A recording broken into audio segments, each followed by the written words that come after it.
Okay, let's unpack this.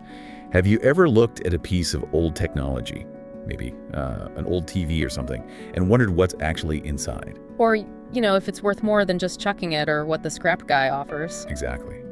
Well, today we're diving into exactly that. It's a really interesting story about someone and their old 1982 television set. Yeah, they basically went on a quest to find its true value. So our mission for you today is to kind of follow along, understand how you'd even go about taking apart an old TV like that, what you find. And crucially, does all that effort actually pay off? Especially, compared to just taking the quick scrap value. It's a real look at DIY recycling economics. Yep. So where did this whole thing start?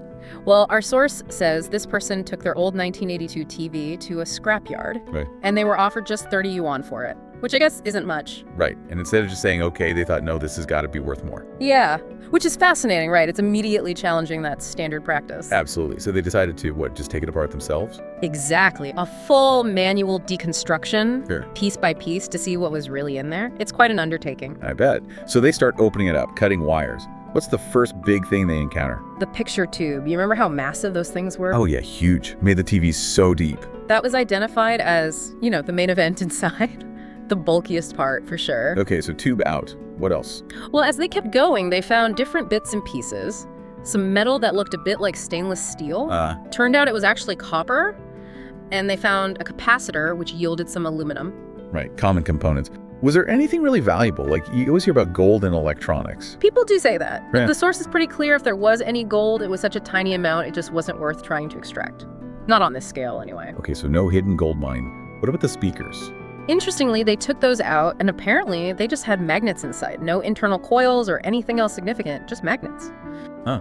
So different materials back then. Okay, so after how long did this take? An entire afternoon of pulling this thing apart. Imagine the work. Wow. So at the end of the afternoon, what do they have? A pile of sorted stuff, basically a collection of copper bits and several chunks of aluminum. Right, so you've got the raw material separated, sort of, but they're still just parts. Exactly. The next step was trying to get pure metal.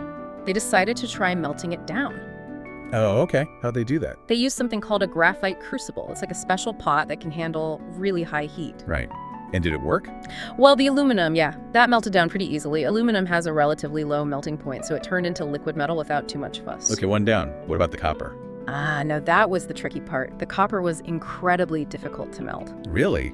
Why? They tried and tried, but after a lot of effort, they only managed to get this tiny little drop of liquid copper. Just a drop. Yeah. What's the deal there? It's just basic science, really. Copper melts at a much higher temperature than aluminum. We're talking over 1,000 degrees Celsius for copper versus around 660 for aluminum. Wow, nearly double. Yeah, almost. And getting that kind of heat consistently, safely, it's really hard without proper industrial equipment, the kind of furnaces recycling plants have. Right, not exactly a backyard BBQ setup. Definitely not. It really shows why those big facilities exist. Okay, so after all that effort, the dismantling, the melting attempts, what was the final haul? One small block of aluminum and one even smaller block of copper. And they weighed them? They did. The aluminum was 106 grams. Based on the going rate, that was worth about 1.59 yuan. Okay, and the copper? All that trouble for the copper? That came in at 182 grams. Worth a bit more, 10.92 yuan, because copper is more valuable per kilo. So add that up, 1.59 plus 10.92. Guess what? Just over 12 yuan. 12.51 yuan, that was the grand total. 12.51, after a whole afternoon of work and struggling with melting metal. Yep, and remember, the scrapyard offered them 30 yuan up front. Wow, so they ended up with less than half the money, and they did all the work. Precisely. It really puts the perceived value versus the actual practical value into sharp focus. It's not just about the raw material price, is it? Not at all. It's about the scale, the efficiency, the specialized tech. Industrial recyclers can handle huge amounts, get metals purer, recover things an individual can't. That's how they make it work economically. You just can't replicate that at home. No way. So what a journey, huh? From thinking there's hidden treasure. Finding out the real treasure was maybe just taking the easy money. It's a definite answer, though. Yeah. This deep dive really showed the reality of it. It really did. It highlights how these seemingly simple objects have layers. Material science, economics. And that sheer effort doesn't always equal monetary reward. Especially when competing against industrial processes. So what's the takeaway for you listening? Next time you look at some old tech and think about its value.